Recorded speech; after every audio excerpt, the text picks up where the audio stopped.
Sources in the security service have said a group of state security officers have been dispatched to arrest Zimbabwean opposition leader Job Waskala. Ashperi mushem reZimbabwe. Zonzi Job Waskala umuzi uya akamboita almost 2 years ari musungwa. Akusungwa zvekare. Sambira mashoko abuda achitogwa na hopo chikono kuti bva subscribe oleko tina on the bell icon. Anyora chiti Skala, who spent 2 years in prison for crimes he did not commit and was later acquitted by the High Court, is suing the state for jailing him without case. He has been arrested 69 times without a single conviction.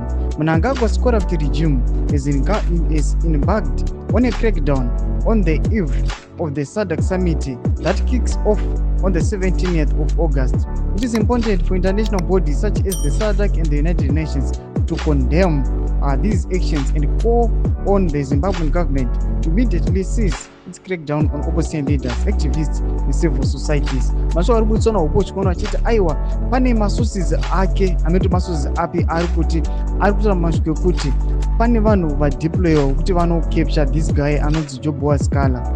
Mukomana uyu anzi akuda kuarrestwa zvekare. Tiona government ichityika maprotest nokuda kwemashoko ari kutaura.